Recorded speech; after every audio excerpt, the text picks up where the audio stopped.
Welcome to Podcast 83, a regular look at the news, stories, and trends related to Michigan's 83 counties, from Keweenaw to Monroe, Chippewa to Berrien, brought to you by the Michigan Association of Counties.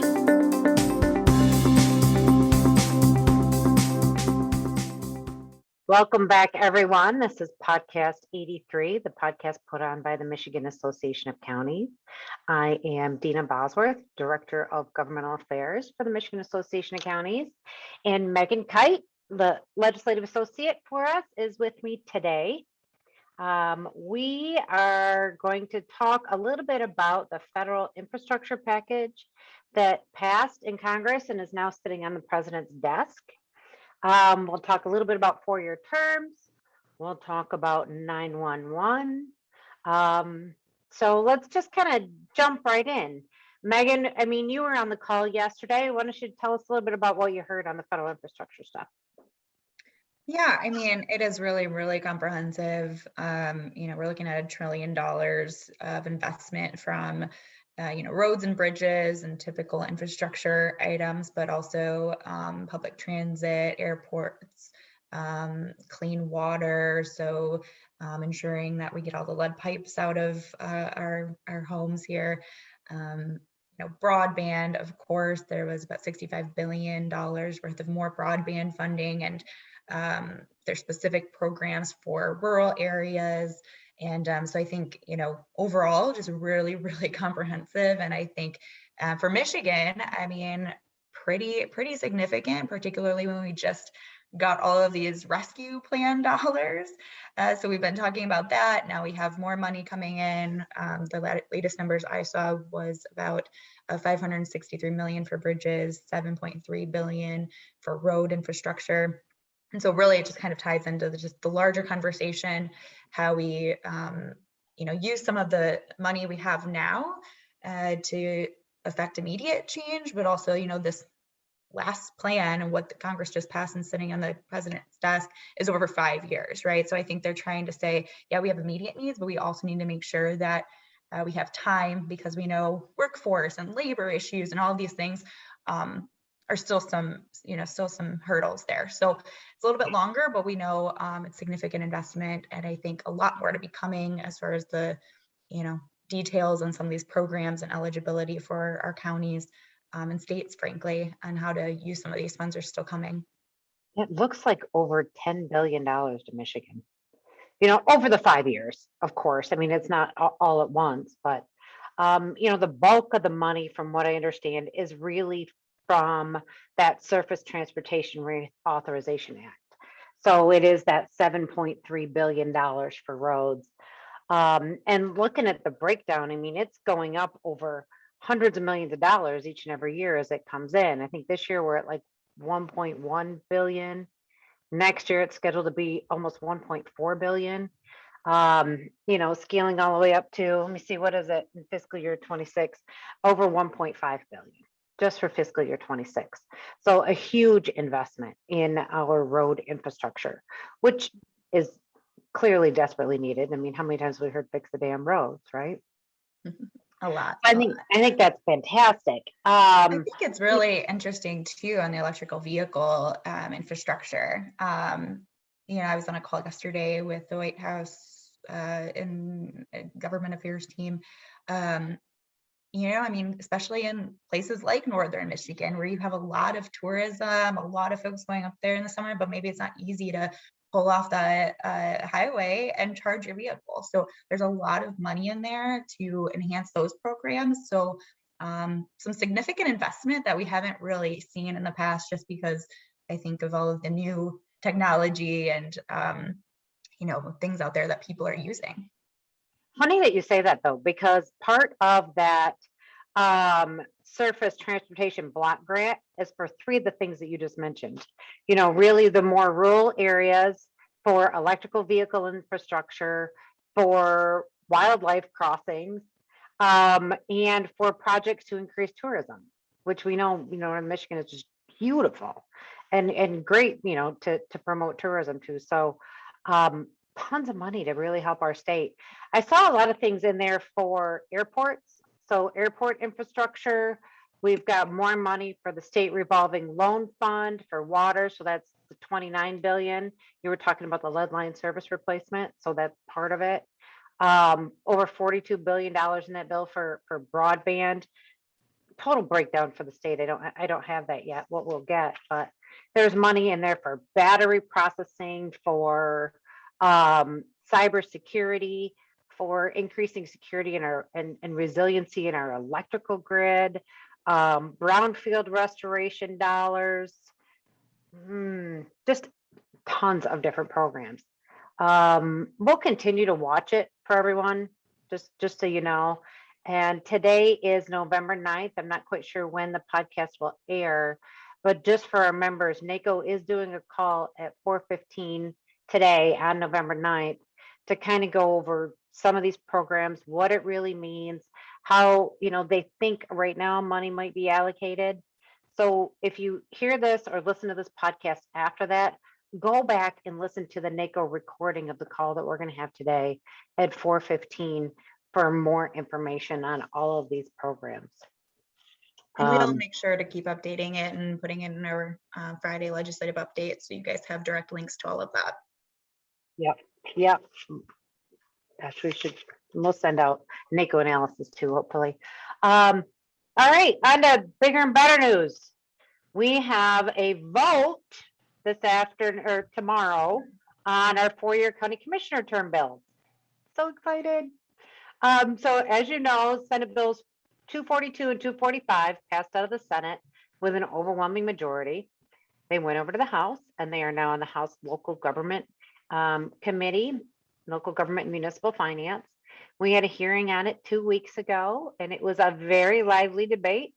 It was, extremely interesting to listen to everybody talk about what 4-year terms means for really all elected officials.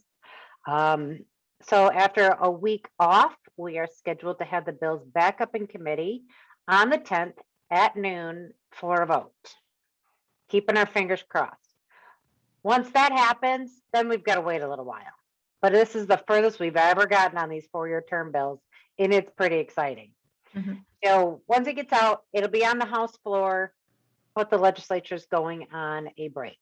Deer hunting, Thanksgiving break, but they will be back in, right at the end of November and beginning of December for a couple of weeks. And we're going to try and push to get these bills voted out of the House and sent to the governor at that time. Your help will be necessary. Meghann, tell them about Phone to Action, please.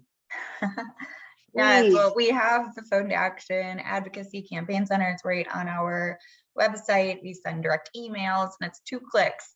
Just opening up an email and pressing, send to my legislator, send to my senator button. And we have, drafted all of the information in there to support the bill or oppose the bill. So there's also a mental health privatization campaign going on right now. I think we were up to maybe 30 clicks as of yesterday, maybe, or last Friday. But we have a membership of 622 county commissioners, right?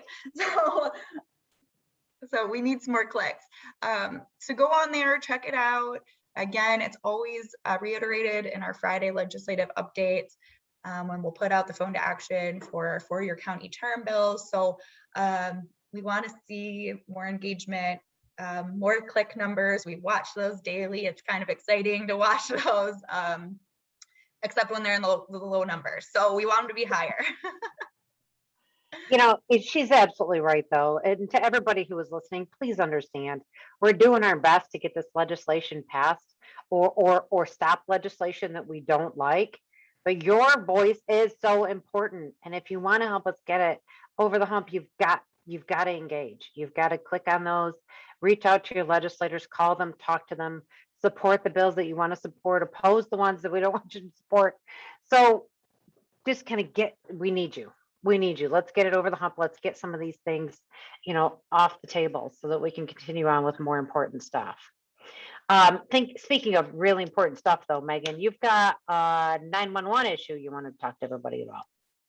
Yeah, just a really brief update because it's been something we've been talking about for in the past month or so now, since we've had House Bill 5026 introduced by Representative Callie. And that's really to address our 911 sunset that expires at the end of this year. So that's the enabling statute that allows 911 to operate in our state.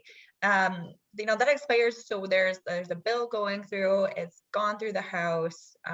It's sitting in the Senate Energy and Technology Committee, and that's actually up today. So we do plan to see some support out of that committee and get this done before the end of the year. But with anything, we still need your support, your encouragement. Like Deena had mentioned previously, legislators are back in their districts the next 2 weeks. So if you see them around, remind them that House Bill 5026 is, sitting in the Senate. It still needs to get the votes, needs to get to the governor's desk before the end of the year. And we really only have, I don't even know how many session days we'll have in December, maybe 8 or 9 session days, I think, in December. And so, it's plenty of time for them to get this done, but we still need to express urgency because it's really, really critical for our state 911 infrastructure. So just remember these things in the next 2 weeks when you see your senator or your House member around town. These are bills that you could just briefly mention to them that we want to get done as soon as possible.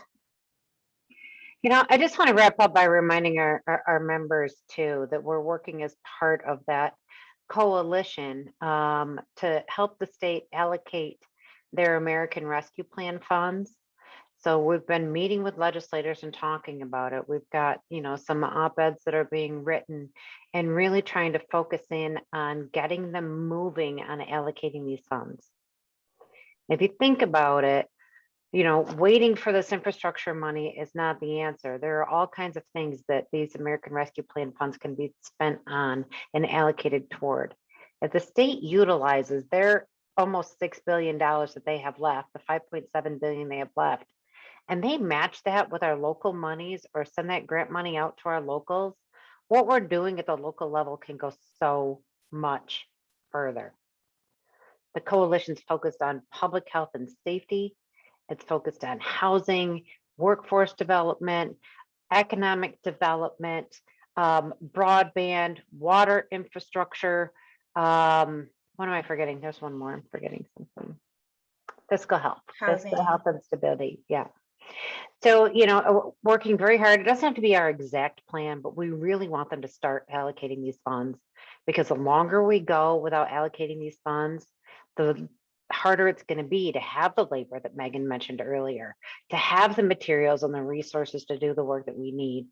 So talk to them. Let's kind of get this going so that you guys can allocate your funds and implement your plans and maximize the benefit.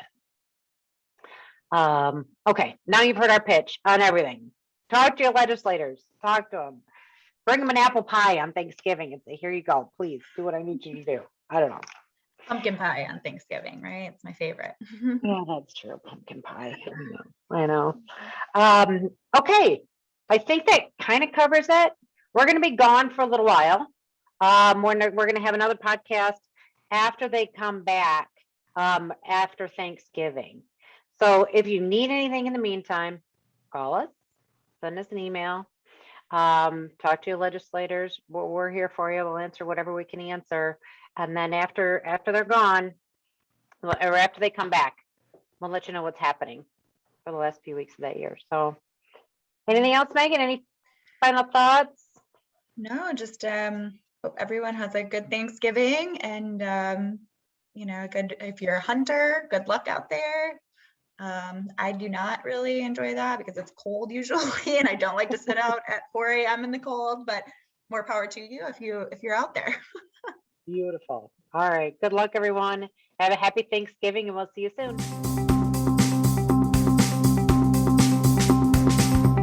Thank you for listening to today's episode of Podcast 83, brought to you by the Michigan Association of Counties.